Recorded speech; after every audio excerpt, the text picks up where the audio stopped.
Hi guys, in this video I provide you Hisense U6HF versus TCL 64-inch QL. Which one is better for you? Let's look in the video. Let's talk about the features. First talk about display technology. Hisense provide you the mini LED and TCL also provide you the mini LED. Resolution 4K UHD is available on all two devices.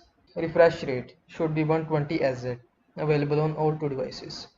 Smart TV platform Vida U6.0 is available on Hisense and Roku is available on TCL. SDR support Dolby Vision SDR10, SDR10 Plus. Dolby Vision SDR10 and HDR10 Plus is available on all two devices. Let's talk about gaming features.